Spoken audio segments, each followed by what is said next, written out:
Video like जरूर कर लीजिए और ऐसे वीडियो लगातार फ्री में पाने के लिए चैनल को तुरंत सब्सक्राइब कर लीजिए और बेल आइकन को जरूर टैप कर लीजिए ताकि आगे भी सारे वीडियो आपको मिलते रहे। यूट्यूब में फॉलो करते हैं तो प्लीज ये वाला फ्री टेलीग्राम चैनल जरूर ज्वाइन कर लीजिएगा। सारे नोटिफिकेशन सारे अपडेट यहीं पे आते हैं, ध्यान रखिए। Hello everyone, welcome you all to study for civil services. और अब से हम लोग जो वीकली करंट अफेयर्स को स्टार्ट करने वाले हैं जनवरी 2025 से। और ये वाले जो एमसीक्यूज बेस्ड रहने वाले हैं, मतलब दोनों लैंग्वेज में रहेंगे। पहले हम एक एमसीक्यू करेंगे और फिर उससे जुड़ा हुआ कंटेंट को समझेंगे कि ये वाला टॉपिक जो है वो न्यूज में क्यों चल रहा है। तो पहले एमसीक्यू होगा और फिर क्वेश्चन जो है मैं आपको करवाऊंगी। मतलब क्वेश्चन करने के बाद मैं आपको पूरा टॉपिक जो है वो समझाने वाली हूँ। तो हम लोग इसी चीज को स्टार्ट करने वाले हैं और आप में से किसी भी स्टूडेंट को अगर कोई भी इसमें डाउट रहता है तो नीचे दिए गए नंबर्स पे आप कांटेक्ट कर सकते हो और पीडीएफ भी आपको वहीं पर ही पेड ग्रुप में ही अवेलेबल कराई जाएगी। तो शुरुआत करते हैं हम लोग हमारे क्लास की।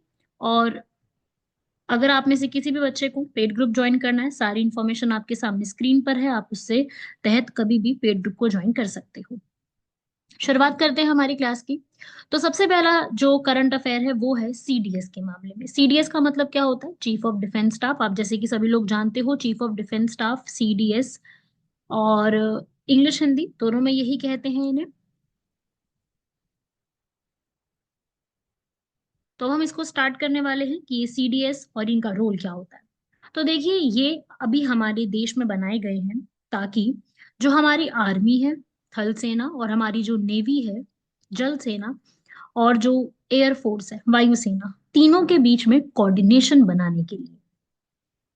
और जो हमारी डिफेंस मिनिस्ट्री, रक्षा मंत्रालय के अंदर एक डिपार्टमेंट है, डिपार्टमेंट ऑफ मिलिट्री अफेयर्स, ये उसको हेड भी करने वाले हैं, ये उसके हेड भी बनेंगे। तो ये एक ऐसे व्यक्ति हैं जो सभी को यहाँ पर ध्यान में रखने वाले। इससे हमें क्या पता चलता है कि ये वाली जो पोस्ट बनी है ये हमारे देश में डिफेंस की बेहतरी के लिए बनी। राइट, हमको ये चीज समझ में आती है ना। तो वही चीज यहाँ पर भी आप कह सकते हो कि हमारे देश में आज के टाइम पे डिफेंस पे ध्यान दिया जा रहा है। तो डिफेंस पे ध्यान दिया जा रहा है जिसके कारण ये टॉपिक मैं आपको यहाँ पर पढ़ा रही हूँ। तो चीफ ऑफ डिफेंस स्टाफ इसी तरीके की एक पोस्ट होती है। अभी इसको सर्व कर रहे हैं लेफ्टिनेंट जनरल अनिल चौहान, जिसको अभी हेड दे करके देख रहे हैं। हाईएस्ट रैंक है ये वाली, ठीक है, आप कह सकते हो ये। और जो चीफ ऑफ स्टाफ कमेटी, सामने देखिए क्वेश्चन पढ़िए, चीफ ऑफ स्टाफ कमेटी के हेड भी यही व्यक्ति होते हैं, परमानेंट चेयरमैन होते हैं। बिल्कुल सही लिखा हुआ है, फर्स्ट स्टेटमेंट आप देखोगे।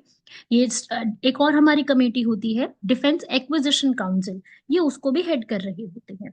ठीक है, तो इस तरीके से याद रखिएगा। मिलिट्री एडवाइजर है, तो आपकी दोनों स्टेटमेंट्स इसमें अपने आप में बिल्कुल सही लिखी हुई हैं। 4 स्टार की ये रैंक होती है।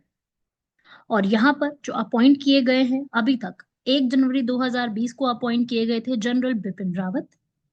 और उनकी आकस्मिक मृत्यु होने के कारण जो पोस्ट है वो काफी टाइम तक खाली रही थी।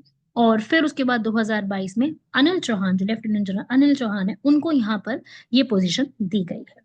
ठीक है, तो मैंने एक क्वेश्चन क्यों पूछा, क्योंकि अभी हमारे जो डिफेंस मिनिस्टर हैं उन्होंने ये एक सबके सामने ऐलान किया है कि 2025 का जो साल शुरू हुआ है ये ईयर ऑफ रिफॉर्म, सुधारों का वर्ष के रूप में जाना जाएगा। तो अब यहाँ पे आप पढ़ सकते हो सुधारों का वर्ष है।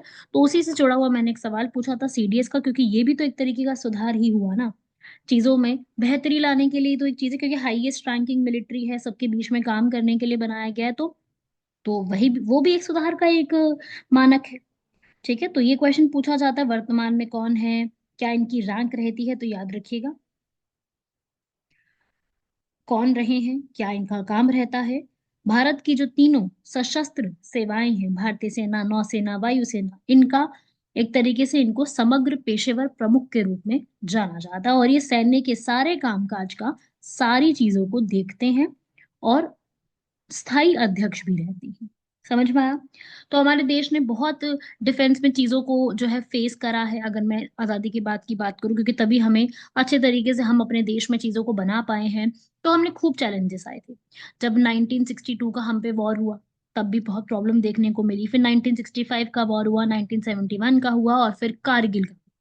कारगिल के वॉर के जो हुआ था ना युद्ध, उसके बाद ही इस चीज की जरूरत महसूस हुई कि सीडीएस जैसा एक जो पद होता है वो भारत में होना चाहिए, जो संयुक्त संचालन में मदद कर सके। ठीक है भाई, तो ये भी याद रखिएगा इसके अंदर ये इनका कार्य क्या होता है और किस तरीके से ये अपना काम को देखते हैं, कौन नियुक्ति करता है, सब मैंने आपको बताया ही है। याद रखिएगा, सीधा सवाल पूछा जाता है। और सीडीएस का एक और बड़ा काम होता है कि ये भारत की जो परमाणु नीति होती है उसमें भी जाके मदद करते हैं। ठीक है, चलिए बढ़ते हैं हमारे अगले क्वेश्चन की तरफ। अगला क्वेश्चन है पैंगोंग सो लेक के ऊपर। सभी ने नाम जरूर सुना होगा।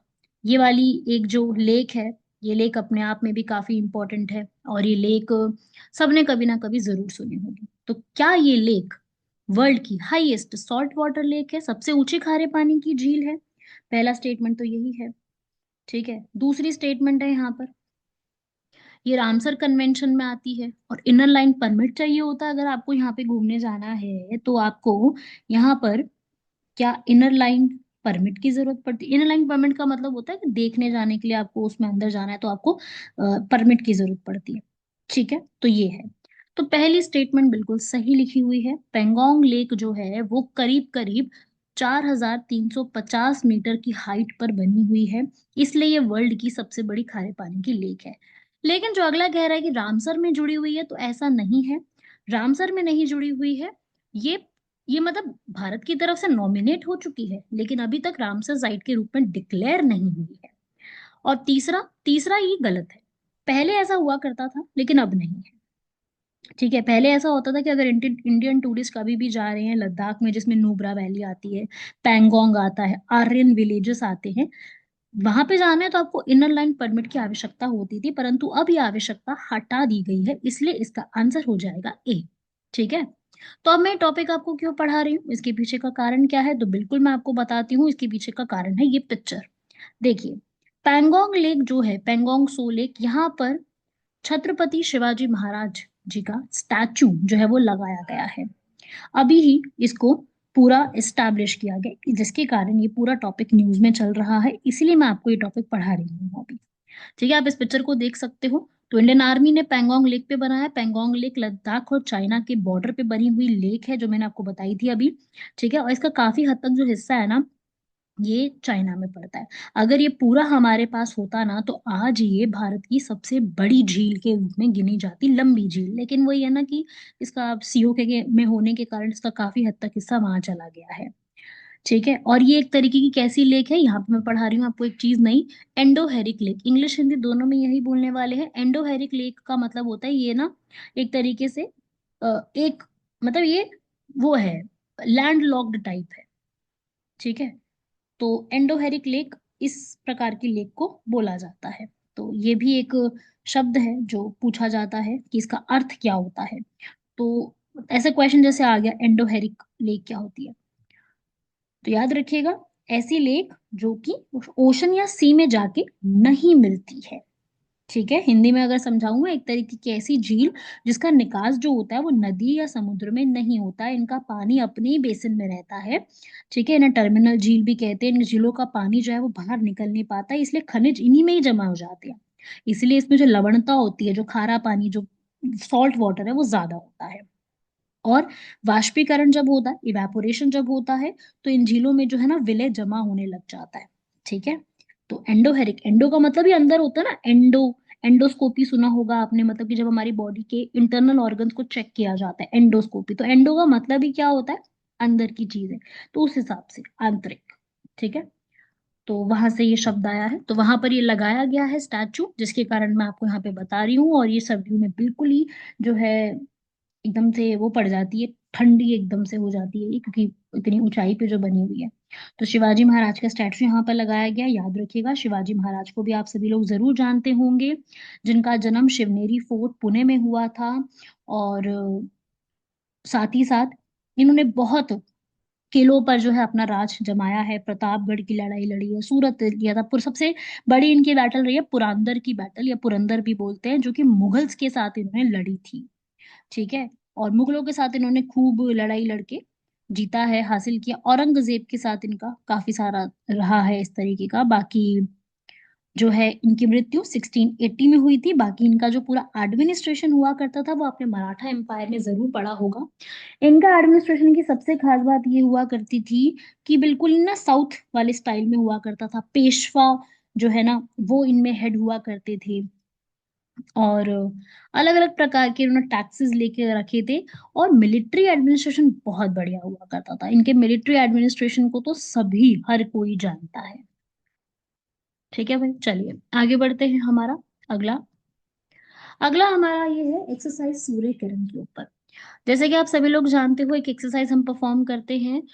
हर कंट्री के साथ कोई ना कोई हमारी एक्सरसाइज रहती है। ऐसे ही नेपाल के साथ हमारी एक्सरसाइज है जिसका नाम है सूर्य किरण। द्विपक्षीय है, दो देशों के बीच में होती है, ताकि हमारे रिश्ते जो हैं वो उस कंट्री के साथ सुधारे जा सके। क्योंकि हमें जो है एक कंट्री के साथ रिश्ते सुधारने हैं तो डिफेंस भी उसके अंदर एक पॉइंट आता है। तो वही चीज हम लोग यहाँ पे करते हैं, ताकि हम लोग जैसे कोई बहुत बड़ी प्रॉब्लम आ जाती है तब हम एक दूसरे को कैसे मदद करने वाले हैं। ठीक है, तो ये उसी के लिए एक्सरसाइज की जाती है, एक दूसरे से टेक्टिक्स को सीखने के लिए। 31 दिसंबर से 13 जनवरी तक चली थी सलहंडी नेपाल में। ये वैकल्पिक रूप से होती, एक बार हमारे यहाँ होगी, एक बार वहां पर होगी। ठीक है, और साथ ही साथ ये जो एक्सरसाइज है हर साल होती है। ये तो ऐसा नहीं कि इस बार 18th संस्करण चला है, इस बार होती, हर बार होती है ये। काम क्या है इसका? जंगलों में जाके युद्ध लड़ना है, पर्वत पे जाके अभियान करने हैं, ताकि एक दूसरे के टफ सिचुएशंस में भी मदद कर सके। ठीक है, और मैं अगर भारत और नेपाल के आपस के रिश्तों की बात करूं तो आपको पता है कि भारत जो है वो भारत के नेपाल जो है वो भारत के 5 स्टेट्स के साथ अपनी बाउंड्री शेयर करता है, जैसे कि सिक्किम है, पश्चिम बंगाल है, बिहार है, उत्तर प्रदेश है, उत्तराखंड है। और करीब करीब 1850 किलोमीटर्स का बॉर्डर शेयर करता है। और हम लोगों के उनके साथ रिश्ते अच्छे ही हैं। कई कई जगह पे समझौते भी किए, कई कई जगह पे प्रॉब्लम भी आई हैं। लेकिन सबसे बड़ा हमारा एक जो नींव रखी थी ना जिसने, वो थी नेपाल शांति और मैत्री संधि, treaty of peace and friendship 1950 में साइन की गई थी। और इस ट्रीटी के तहत यही डिसाइड हुआ था कि हम लोगों को अगर एक दूसरे की कंट्री में जाना है तो हमें कोई वीजा और पासपोर्ट की जरूरत नहीं है। जैसे वो हमारे देश आते, हम उनके देश जा सकते हैं। ठीक है, जैसे हम अपने देश में घूमते हैं वैसे वहां भी जा सकते हैं। ऐसा कोई हमें वीजा पासपोर्ट की जरूरत नहीं होगी। और उसके बाद से फिर रिश्ते थोड़े से खराब हुए जब मधेसी क्राइसिस आया। अगर आपने आईआर पढ़ा, आपने मधेसी क्राइसिस के बारे में जरूर पढ़ा होगा। बाकी अभी हमारे उनके साथ हाइड्रो पावर कॉरपोरेशन के ऊपर चीजें चल रही हैं। चलिए बढ़ते हैं हमारे अगले करंट अफेयर्स की तरफ। ये है वेव्स प्रोग्राम। ठीक है, वेव्स प्रोग्राम फुल फॉर्म आप सामने से देख सकते हो, ये अभी ही लॉन्च किया गया है। वेव्स प्रोग्राम हमारे प्रधानमंत्री द्वारा लॉन्च किया गया है, और इस प्रोग्राम में ये बोला गया है कि मतलब सभी ने इसकी काफी तारीफ भी करी है कि हम लोग यहाँ पर क्या करने वाले हैं, पूरा जो बॉलीवुड इंडस्ट्री है उनको यहाँ पे लेके आने वाले हैं इसके अंदर। ठीक है, सब बॉलीवुड वगैरह के लिए भी यहाँ पर हम लोग जो है आगे इसको बढ़ावा देंगे। एंटरटेनमेंट जैसे, मतलब बॉलीवुड ही सिर्फ मैं क्यों कहूँ, एंटरटेनमेंट के लिए भी हम इसमें आगे इंक्रीज करेंगे। तो वेव्स प्रोग्राम इसी के ऊपर काम करता है। इसमें मतलब काफी सारे जो सेलिब्रिटीज हैं उन्होंने इसके ऊपर कुछ ना कुछ तारीफ ही बोली है कि ये चीज अच्छी है, होनी चाहिए। तो पहला ऐसा समिट होगा जिसमें पूरी मीडिया इंडस्ट्री आएगी सारी। और उसमें फिर एनिमेशन जैसे होता है और गेमिंग का जो होता है, सिनेमा होता है, उसके ऊपर कुछ ना कुछ हम आगे करेंगे। तो ये वो वाला प्रोग्राम है, इसकी फुल फॉर्म आप देख सकते हो, world audio visual entertainment summit. ये गोवा में ऑर्गेनाइज कराया जाएगा। ठीक है, और ये अभी ही ऐलान इसका किया गया है। तो एक छोटा सा प्रोग्राम है, याद जरूर रखिएगा। इसी वाली पिक्चर को अच्छे से याद रख लो। आप देख सकते हो ना, यहाँ पे आपको बहुत सी पिक्चर्स दिख रही है, जैसे ये तारक मेहता की आपको पिक्चर दिख रही होगी, ये डीडीएलजे की पिक्चर दिख रही है। ठीक है, तो ऐसे जितने भी और हैं, क्रिकेट हो गया, और सब मतलब ऐसा सब कुछ ही होगा। मीडिया और एंटरटेनमेंट की जितनी भी चीजें होती है ना, सभी आपको यहाँ पे नीचे शक्तिमान की पिक्चर भी दिख रही होगी, आलिया भट्ट की भी दिख रही है। तो सभी को इंक्लूड किया जाएगा, बॉलीवुड हो गया, टॉलीवुड हो गया। ठीक है, सबको इंक्लूड करके ना एक ऐसा एक सबमिट किया जाएगा। ठीक है ना, मिल करके। तो ये मैंने पिक्चर पीआईबी से ली है, जहां पर आपको ऑथेंटिक बिल्कुल चीजें जो है सरकार द्वारा पब्लिश की जाती हैं, तो वहीं से आपको सारी चीजें, आपको भी वहीं से ही पढ़नी है। ठीक है, और काफी लोगों ने इसको जो है इसकी एक तरीके से आप कह लो सराहना की है। ये बोला है कि काफी अच्छा प्रोग्राम जो है हमारे प्रधानमंत्री द्वारा शुरू किया जा रहा है। जब मन की बात उनका हो रहा था तभी उन्होंने इस चीज के बारे में बताया था। पहली बार होस्ट कर रहे हैं, जिसका मेन यही होगा कि सिनेमा को इंक्लूड की मतलब जोड़ना है, और जितने भी हमारे लेजेंड्स हैं उनको ट्रिब्यूट यहाँ पर दी जाएगी और कल्चर को यहाँ पर इंक्रीज किया जाएगा। तो वेव्स के बारे में याद रखिएगा, क्वेश्चन इसके ऊपर आ सकता है। पहली बार होस्ट किया जा रहा है, और रीजनल इंडस्ट्रीज भी रहेंगी, सिर्फ ऐसा नहीं कि बॉलीवुड सिनेमा रहेगा। ठीक है, बढ़ते हैं हमारा अगला। ये वाला क्वेश्चन है, पहले इसके लिए मैं आपको एक क्वेश्चन पूछना चाहती हूँ। उससे बढ़ने से पहले, एक है ऑर्गेनाइजेशन जिसका नाम है यूएन डॉफ, आपने सुना होगा। UN DOF United Nation disengagement observer force, संयुक्त राष्ट्र विघटन पर्यवेक्षक बल। इस बल का क्या काम होता है? शांति बनाए रखने का काम है। ये बनाया गया था किसके लिए, यही क्वेश्चन पूछा गया है। मैं आपको बता देती हूँ, एक वॉर के बाद इसको बनाया गया था यूएन द्वारा। वॉर का नाम बता दे तो शायद आपको याद आ जाए, योम किप्पूर। योम किप्पूर वॉर। तो मैं बता देती हूँ, ये जो योम किप्पूर वॉर हुआ था, ये इजराइल और सीरिया के बीच में सीज फायर के लिए हुआ था। तो इसका आंसर ए है। ठीक है, तो अभी ये टॉपिक न्यूज में क्यों है मैं ये भी बता देती हूँ। यूएन डॉफ जो ये पूरे यूएन की बनाई गई है, उन्होंने इंडियन आर्मी के ब्रिगेडियर अमिताभ झा की मृत्यु पर जो है वो मोर्न किया है, या आप कह लो कि होता है ना एक शोक जताना, वो उनके द्वारा किया गया है। तो यूएन डॉफ का पूरा ऑर्गेनाइजेशन न्यूज में आ गया ना। तो हमें यूएन डॉफ के बारे में पढ़ के जाना होगा कि ये क्या काम करती है। तो इसका काम क्या है? इसराइल और सीरिया के बीच में शांति बनाए रखने के काम के लिए इसको बनाया गया था। यूएन सिक्योरिटी काउंसिल जो यूएन का ही हिस्सा है, उसके द्वारा इसको पूरा तैयार किया गया है। कब बनी थी? 1974 में। इसलिए इसके हेडक्वार्टर्स भी सीरिया में है, कैंप फोर सीरिया में। यूएन जनरल असेंबली ने इसको अप्रूवल दिया बाद में। पहले तो सिक्योरिटी काउंसिल नहीं बनाया था, क्योंकि एक्चुअली में जो डिसीजन पूरे वर्ल्ड के लिए लेने होते हैं, वो यूएन की जो सिक्योरिटी काउंसिल है, सुरक्षा परिषद, वही सारे डिसीजन लेती है पहले तो। ठीक है ना। तो इस तरीके से ये एक काम देखती है वहां पर, क्योंकि वहां पे क्लैशेस बहुत ज्यादा हो रहे थे, तो ये अपना उसी रीजन में काम देखती, ताकि झगड़े और सीज फायर लाइन में और भी कुछ भी मतलब चेंज ना किया जा सके। तो ये है यूएन डॉफ का काम। तो अभी न्यूज में क्यों थी वो याद रखिएगा। सीधा सवाल बन सकता है कि इसका कार्य क्या है और ये कब बनाई गई थी। ठीक है ना। तो इसको हर 6 साल में देखना होगा, और ये भी जून 2025 तक चलेगी। जून 2025 इसकी डेडलाइन है, हो सकता है ये आगे भी बढ़ जाए अब। बाकी इसको पैसा कहाँ से मिलता है, सारा देखती कैसे है? तो इसको पैसा जो है ना, वो यूएन की जो जनरल असेंबली रहती है ना, महासभा, वही देखती है। ठीक है। और इस मिशन में जो पर्सनल्स गए हैं, जो लोग काम करने के लिए गए हैं, जो हमारे जवान हैं, वो यहाँ पर कौन सी कंट्री के हैं? तो देखिए इसके अंदर इंडिया के टॉप 3 कंट्रीब्यूशन है। मतलब 3 कंट्री जिनका सबसे ज्यादा कंट्रीब्यूशन है, उसमें से इंडिया थर्ड नंबर पे आता है। समझ रहे हो बात को? तो ये वाली इंफॉर्मेशन भी आपको याद रखनी होगी कि इंडिया का इसमें अच्छा खासा योगदान है। और हो सकता है ऐसा क्वेश्चन भी आ जाए कि यूएन की कौन से रिजोल्यूशन द्वारा पास किया गया, तो रिजोल्यूशन नंबर 350 द्वारा 1974 में से पास किया गया है। ठीक है, इमीडिएटली इसको लाया गया था कि इसको फटाफट ही करो इसराइल और सीरिया के बीच में इन चीजों के लिए। तो हमारे जो ब्रिगेडियर रही हैं अमिताभ झा, जो उनके साथ काम कर रहे थे गोलन हाइट्स में, वहां पे उनकी मृत्यु पर ये चीज रही है। तो इसलिए ये चीज हमारे लिए काफी ज्यादा इंपॉर्टेंट है, हमारे एग्जाम के लिए भी इंपॉर्टेंट है। सीधा सीधा सवाल बन सकता है। तो मैं आपसे ये चाहती हूँ कि आप सभी लोग इस चीज को अच्छे से लर्न कर लीजिए। चलिए बढ़ते हैं हमारे नेक्स्ट आर्टिकल की तरफ। बिल्कुल, बहुत ही मजेदार आर्टिकल है जिसका नाम है इंडस वैली सिविलाइजेशन। जानते हैं ना सभी सिंधु घाटी सभ्यता को।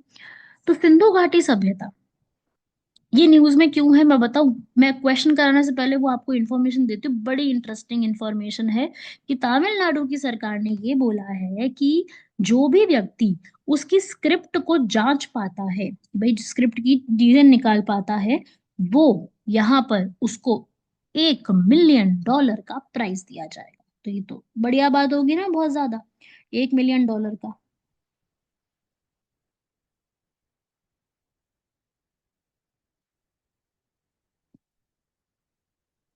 ठीक है भाई, तो वो चीज है ये। तो स्क्रिप्ट जो है हड़प्पन सिविलाइजेशन की, उसके ऊपर ही मैंने आपसे क्वेश्चन किया, तो आप इस क्वेश्चन को एक बार सॉल्व कीजिए।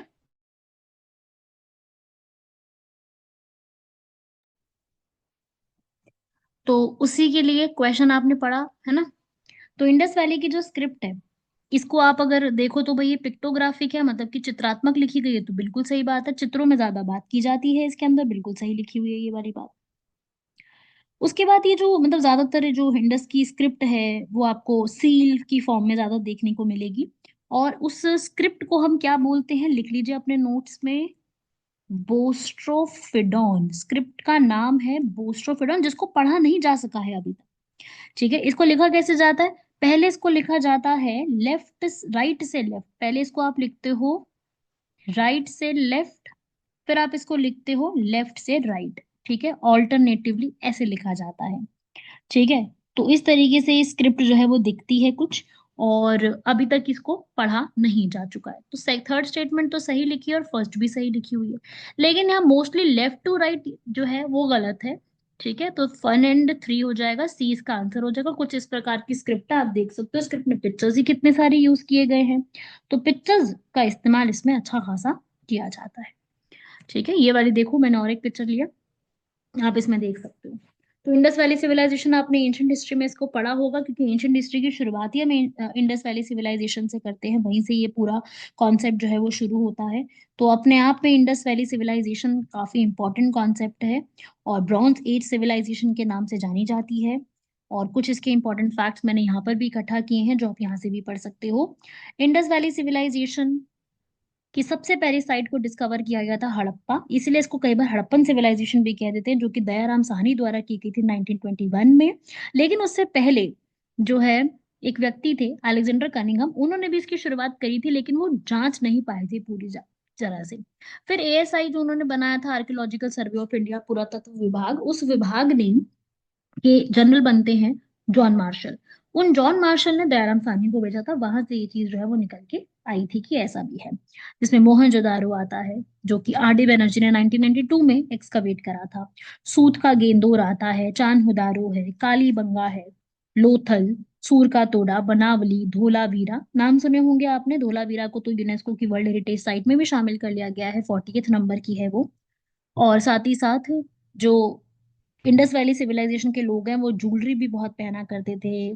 जो मटके बनाने हैं, पॉटरी जिसे हम कहते हैं, वो भी बहुत इस्तेमाल करते थे। हाथी दांत का भी काफी इस्तेमाल किया करते थे। एग्रीकल्चर भी खूब करा करते थे। तो वही चीजें हैं इनके बारे में जो कि आपको याद करनी है। अगला हमारा इंपॉर्टेंट यहाँ पे आता है, ये क्वेश्चन करेंगे पहले, आर्म्ड फोर्सेस ट्रिब्यूनल के ऊपर, सशस्त्र बल न्यायाधिकरण। तो ये जो आर्म्ड फोर्सेस की जो ट्रिब्यूनल बनाई गई है, आप इस पे क्वेश्चन पढ़ेंगे। पहला पहला क्वेश्चन इसके ऊपर ये कहता है कि ये जो ट्रिब्यूनल है ये 2007 के एक्ट के बाद बनाई गई है। दूसरी स्टेटमेंट इसमें कहती है कि ये जो पूरी ट्रिब्यूनल है, ये इसमें एक जुडिशियल मेंबर होता है, न्यायिक सदस्य होता है, एडमिनिस्ट्रेटिव मेंबर होता है इसके अंदर। और तीसरा कहता है कि इसको आप कहीं चैलेंज नहीं कर सकते। ठीक है, तो 3 स्टेटमेंट ये हो गई।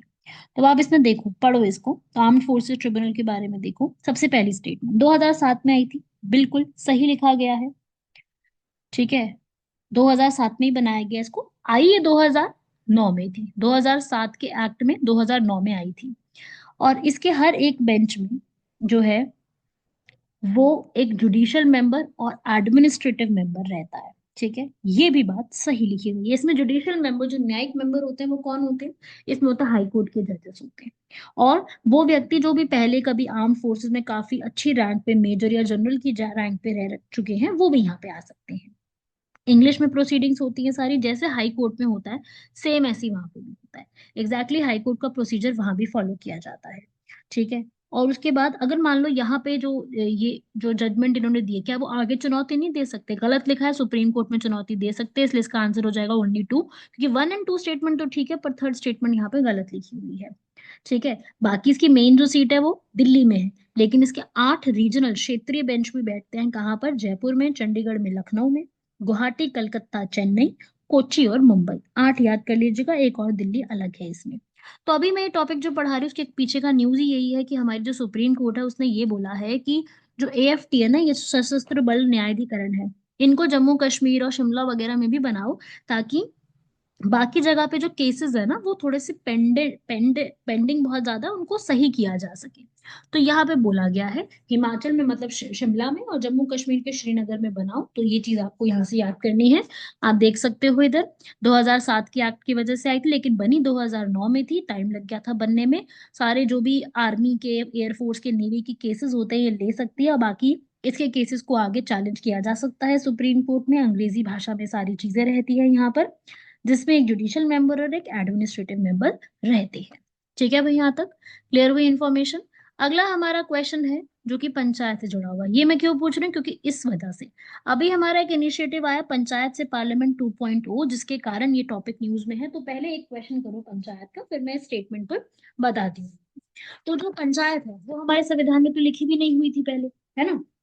इसको लिखा कब गया है?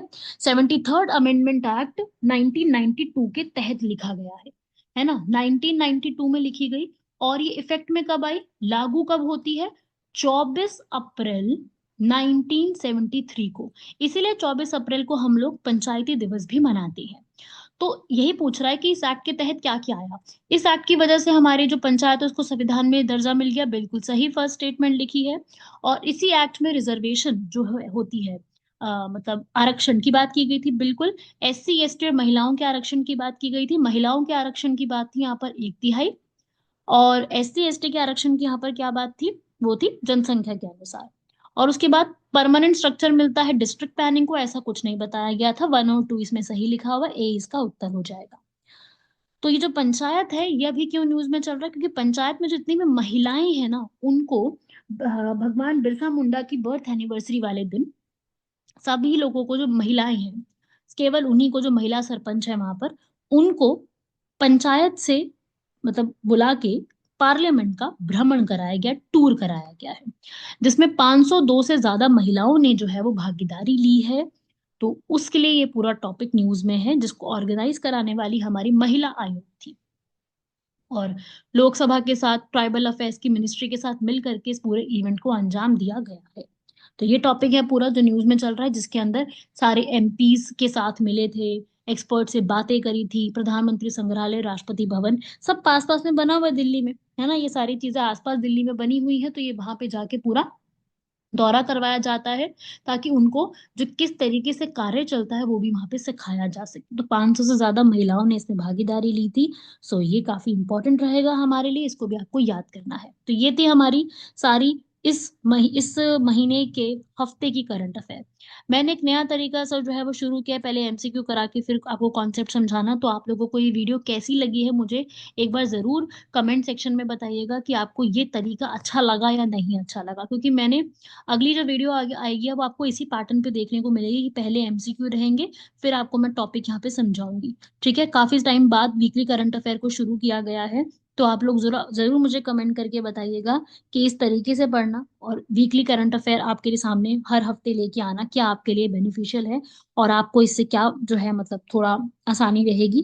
तो इस तरीके से मुझे जरूर इन्फॉर्म कीजिएगा। बाकी आप लोगों से मुलाकात होगी अगले हफ्ते के करंट अफेयर्स में, जिसमें हम इसमें और चीजों को यहाँ पे पढ़ेंगे। तब तक के लिए धन्यवाद, शुक्रिया, जय हिंद। अपनी पढ़ाई ऐसे ही करते रहिए।